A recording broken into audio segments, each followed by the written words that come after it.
My patron John Weatherby has asked a few questions which are all mixed into one, so this is going to be a bit of an all over the place video. He says, just watched the video on Elon Musk's comments on why Hitler started the war. Good video. What I don't understand is why people take propaganda at face value. Because the vast majority of people are incapable of thinking. It's not necessarily because they're dumb, it's because they've been trained not to think. They've been trained from their early years to get emotional, which then shuts down the thinking part of their brain and sets them up to obey the nearest authority figure. So, they just follow the crowd and repeat what they've been told to say.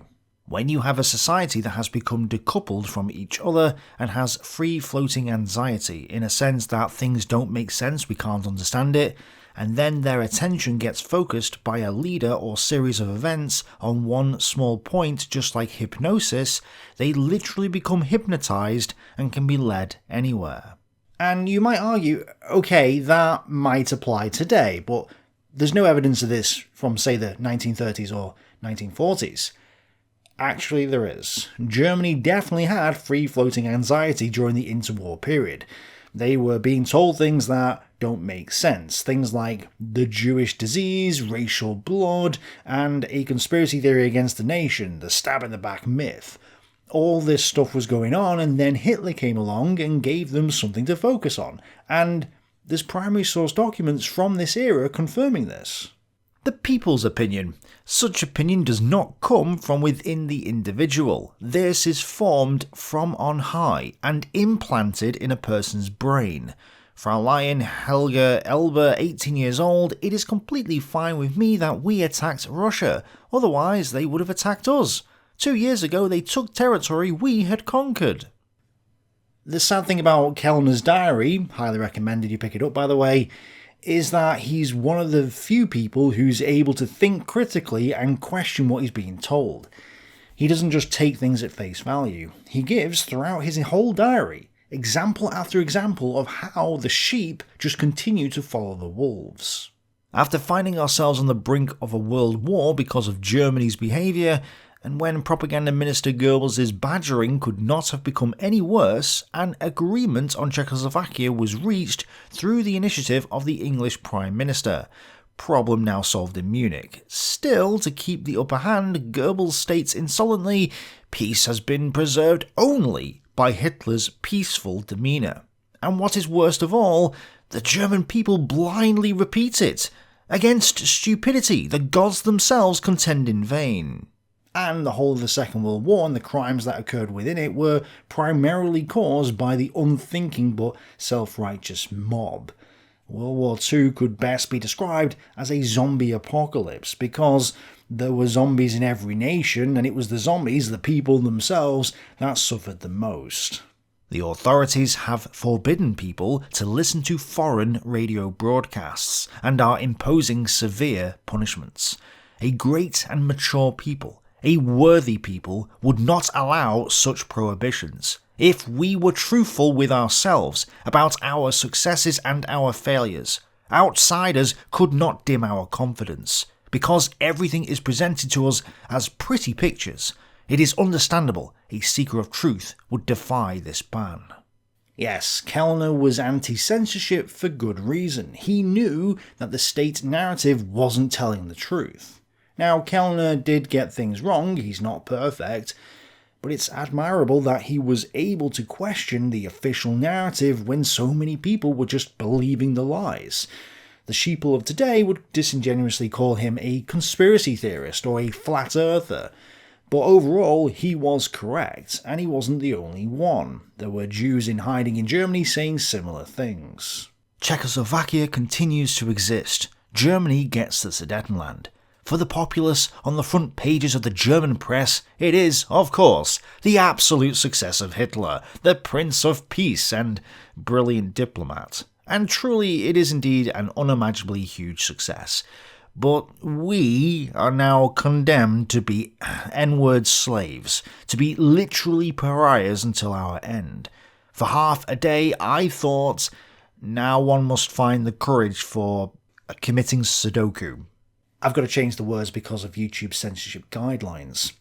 Yeah, he said the naughty word, send him to the camps. So the point is that the vast majority of the populace have been trained not to think and to follow the herd and obey their slave masters. That's why I repeat the same question in practically every video.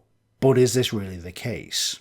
I repeat it enough with the hope that it sticks in people's minds and then maybe they start using it. It allows us to think critically and then seek out the evidence, because in order to prove something is the case, you need to gather all the evidence you can and then weigh it up to figure out what is the truth and what isn't.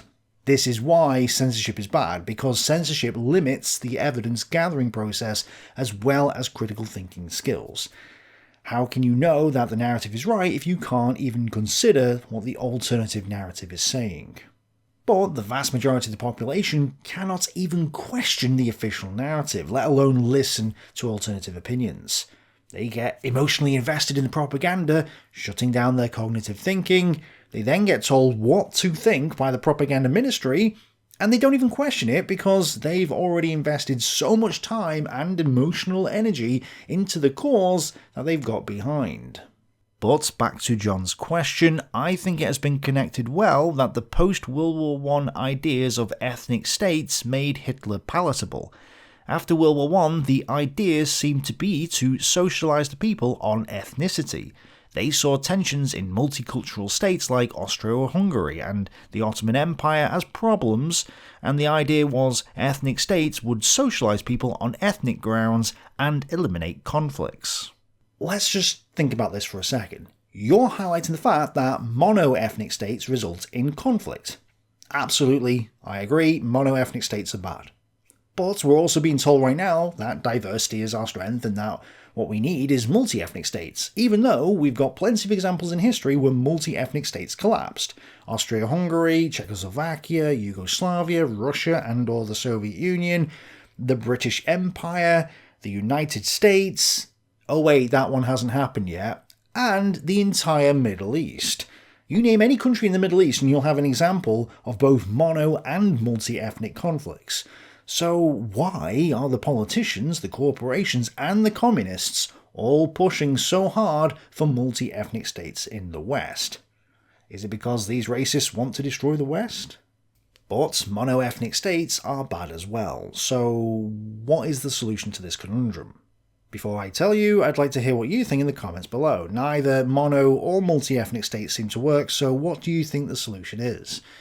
My answer is pretty simple. The problem isn't whether a state is mono or multi-ethnic. The problem is the state itself. It's the state monopoly on violence that's the issue, but of course when I say that I invoke an emotional reaction in people because again, people haven't done their homework and they just believe the pro-state propaganda.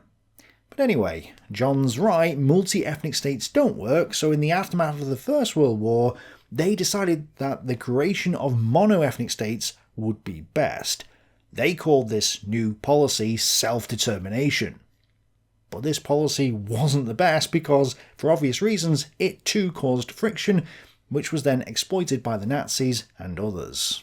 In October 1938, the Polish army walked into the province of Teschen on the grounds that the ethnic Polish population of the province were entitled to self-determination.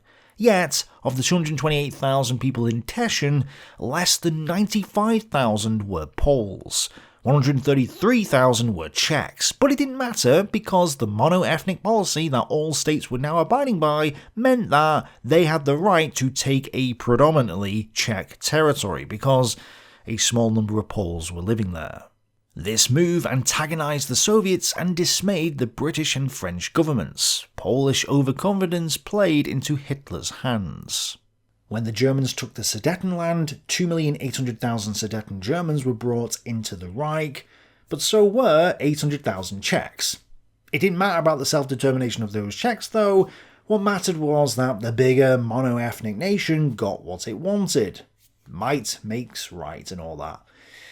The mono-ethnic policy forced certain ethnicities to live within the larger ethnic states, making them multi-ethnic. So the policy of mono-ethnic states was bad. It doesn't solve the problems, it just caused more.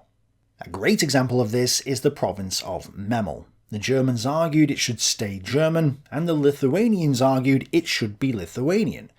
After the First World War, it was realised that Lithuania needed a harbour, so it was decided to give Memel to Lithuania.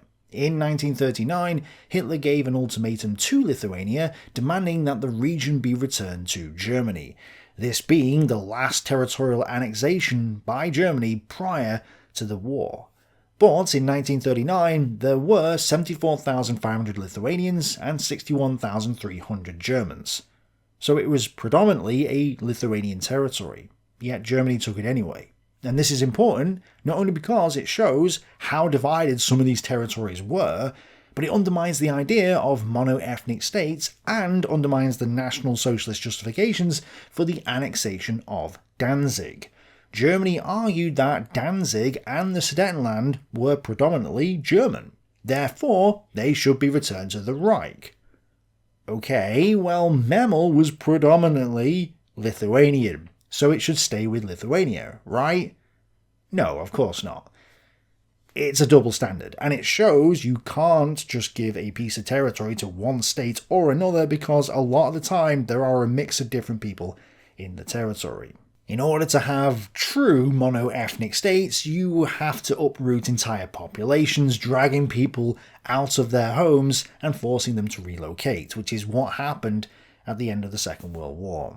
Or you have to murder people. Either way, it just proves that people are nothing other than cattle to the central planners. That's why they refer to you as a problem or a question that needs addressing. There is no German or West European Jewish question. Whoever recognises one only adopts or confirms the false thesis of the NSDAP and serves its cause. Until 1933, and for at least a good century before that, the German Jews were entirely German and nothing else. Proof: the thousands upon thousands of half and quarter etc. Jews and of Jewish descent. Proof that Jews and Germans lived and worked together without friction in all spheres of life. The anti-Semitism, which was always present, is not at all evidence to the contrary, because the friction between Jews and Aryans was not half as great as that between Protestants and Catholics, or between employers and employees, or between East Prussians, for example, and Southern Bavarians, or Rhinelanders and Bavarians. The German Jews were part of the German nation, as the French Jews were part of the French nation, etc. They had their place in German life, and were in no way a burden on the whole. This is true, but the state needs convenient scapegoats when it messes up. The German state lost the First World War and then deliberately hyperinflated its currency to pay off its domestic debts, so the German people suffered. Therefore, instead of blaming the state for bringing about the destruction of Germany, the state blamed the Jews, or the greedy capitalists, or whoever. And suddenly, the anger that should have otherwise been directed at the state is diverted to a helpless and innocent populace. The people get emotional. They don't think, and then they rally together as a mass formation behind the state. It's a brilliant tactic, and it works every single time. The state creates a problem, some innocent group gets the blame, and then people call for more state. Problem, reaction, solution. So, the question is, why would people believe that Poland was invaded because Germans were in Danzig, mistreated or not? Because people just believe what the news tells them. At a fundamental level, that's all it is. It had nothing to do with whether the Germans in Poland were being mistreated or not. It was all about Germany going east, as Hitler had laid out in Mein Kampf and elsewhere. On the 24th of October 1938, almost a year before the war started, Ribbentrop told the Polish ambassador that now was the time for a decision on Danzig and the Polish corridor. He didn't even mention ethnic Germans or persecutions or anything like that, because at that time nothing like that was happening. And also the Germans were still hoping to get Poland on their side as an Axis ally to attack the Soviet Union. If Germany were to form a large bloc with Hungary and Poland, nothing would be irrevocable. It is plain that the dictator was continuing his attempt to open the gateway to the east and to bring Poland on side. That was not primarily in order to dominate Poland or reduce it to the status of a satellite, but to construct a joint anti-Soviet front. As long as Poland blocked the centre against the USSR, the German strategy could unfold along the northern and southern flanks. To show this on the map, Hitler in 1938-39 had the strategy of going through East Prussia and through the former Czechoslovakian lands into Russia, assuming the Poles would be on their side. If the Poles, Hungarians and Romanians blocked him, then he could still go through East Prussia as long as Danzig and the corridor were secured from Poland. So, with expansion to the east the priority, Hitler had to get Danzig and the corridor. Since Poland's leaders were staunchly anti-communist, Poland, in Hitler's eyes, might conceivably be a useful partner to Germany in the eventual clash versus the USSR. Moreover, the Poland of the 1930s was authoritarian, reactionary, repressive, and anti-Semitic, all political traits shared by Nazi Germany. That's all correct except the reactionary part. National Socialist Germany was revolutionary, but again, a lot of historians don't understand Hitler's ideology because they've not questioned the Marxist narrative. The revolution we carried out is a total one. It permeated all sectors of public life and restructured them from the ground up. It completely changed and reformed the relationships of the people to each other, the relationships of the people to the state, and to the questions of existence. It was, indeed, the breakthrough of a young Weltanschauung. But back to the central point, Hitler's trying to go east, and Poland is in the way. At the very least, he needs Danzig and the corridor from Poland. Thus, he's got to sell this idea to the German people, who don't really want to start another war. So, what does he do? At first, he presents Germany, the German state, and the German people as a victim. The peace treaty of Versailles has grievously and intentionally wounded the German Volk. Above all, the strange delimitation of the corridor granting Poland access to the sea was to preclude a reconciliation between Poland and Germany for all time. And, as emphasised earlier, this problem is perhaps the most painful one for Germany to bear. But he's trying to be reasonable, he says. This notwithstanding, I remain steadfast in my conviction that the necessity of granting the Polish state free access to the sea cannot be ignored. He even states his expansionist intentions clearly. However, I held it equally necessary to point out to the government in Warsaw that, just as it desires access to the sea, Germany desires access to its province in the east. These are indeed difficult problems. And again, he says that Germany is the victim.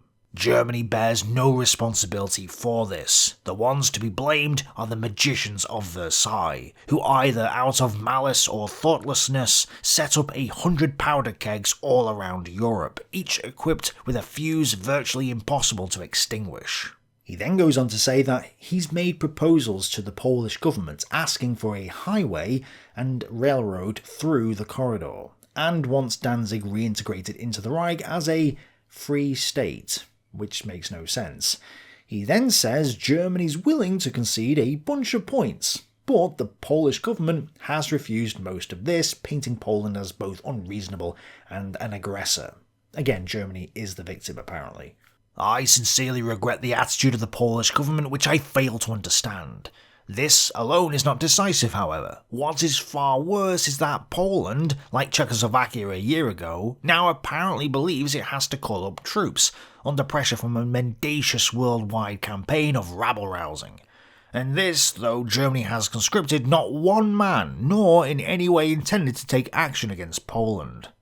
It's a blatant lie. Conscription was reintroduced in 1935, having been promised to the army by Hitler in February 1933, and Germany was rearming and expanding its army from 1933. The German people knew this at the time, as this passage from 1936 makes clear. As everyone knows, the Republic left Germany defenceless and Adolf Hitler created the new army. Except that in the Republic, the Reichswehr trained every private to be an NCO and every NCO to be a lieutenant, and thereby created the framework of the future army and made it possible. except that beyond the permitted 100,000 men, the Republic uninterruptedly trained men and thereby accomplished the most difficult part, the beginning of the military revival. From a 100,000 man Reichswehr, the German army expanded to 240,000 men in 1934, with the first Panzer I tanks coming off the assembly line in July of that year.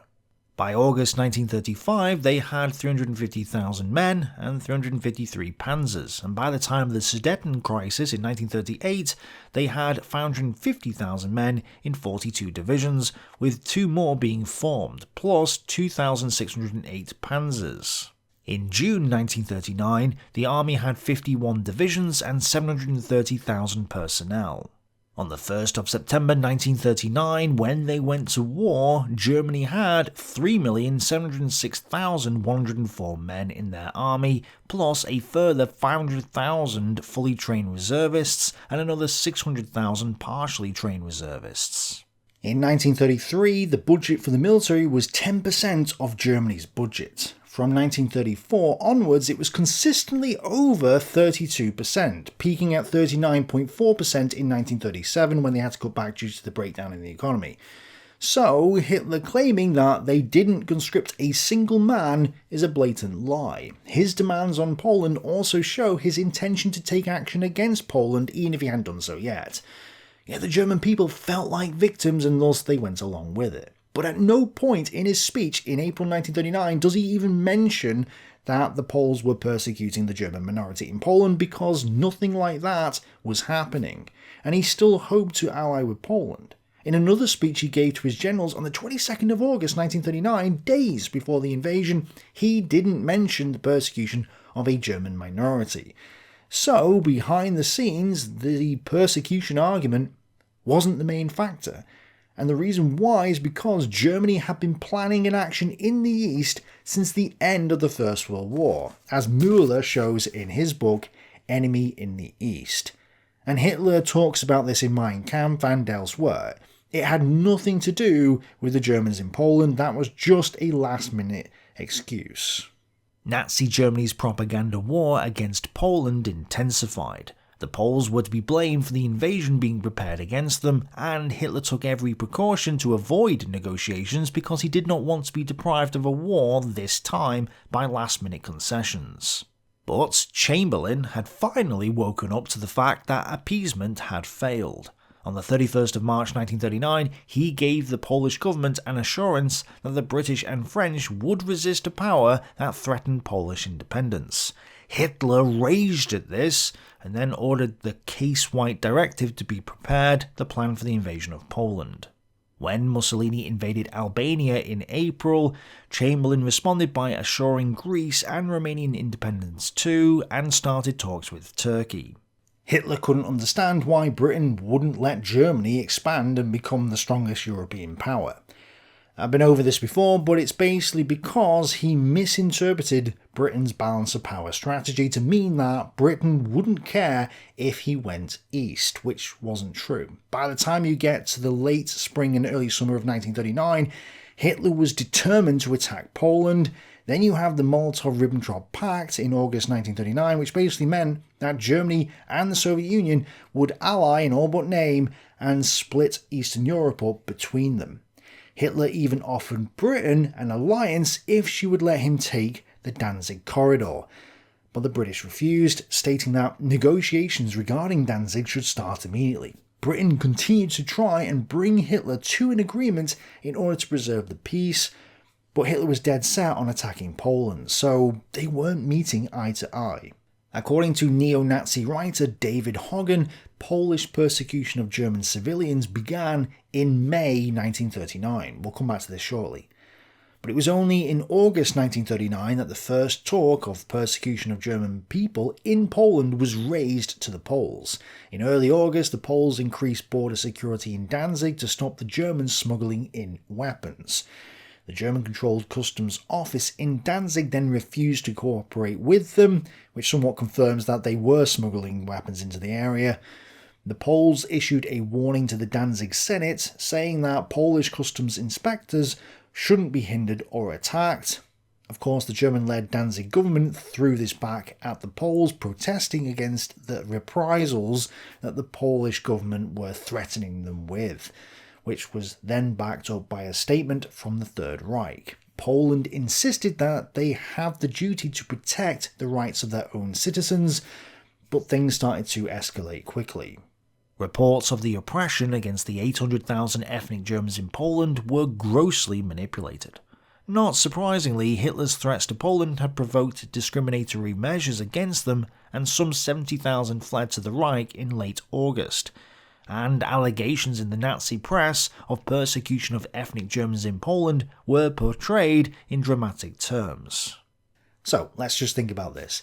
Hitler threatens Poland, the Poles react by persecuting Germans in Poland, and this reaction justifies Hitler's invasion of Poland in the eyes of the unthinking masses. Problem, reaction, solution.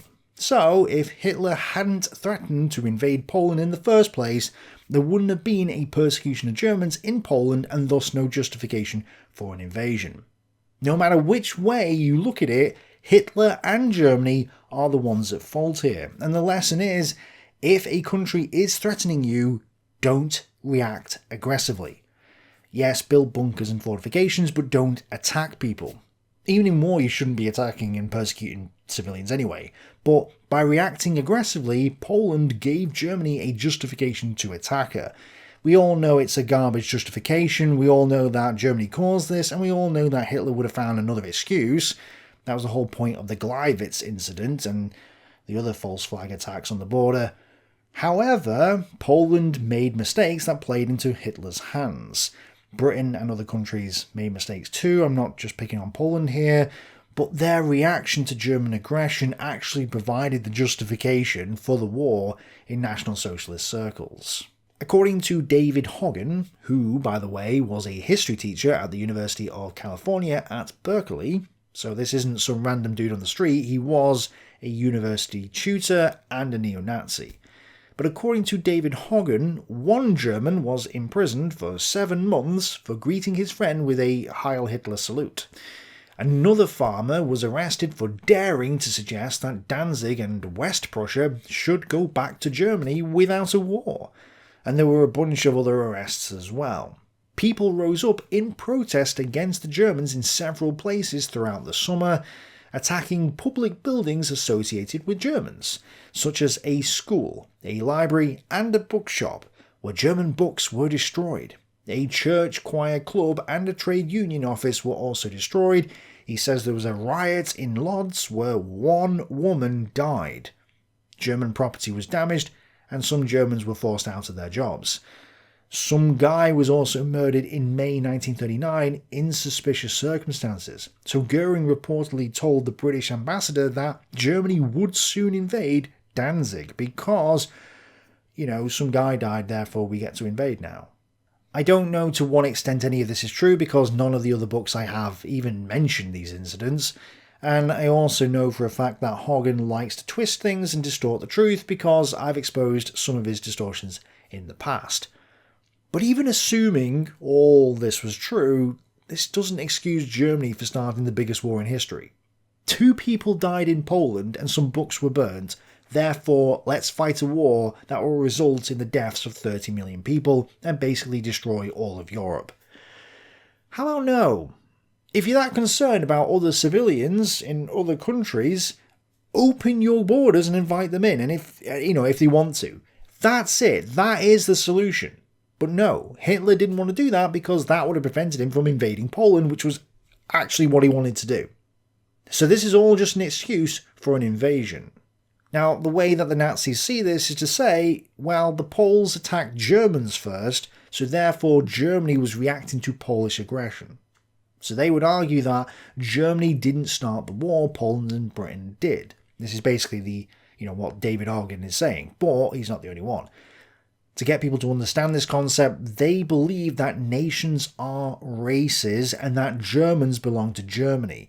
Therefore, Germans in Poland were seen as citizens of Germany. Thus, when the Poles attacked Germans in Poland, they are attacking Germany itself. They're They're not just attacking some Germans, they're attacking all Germans, they're attacking us, the group. Thus, Poland started the war. The problem with this argument, of course, is that people are not the nation. No, they're not.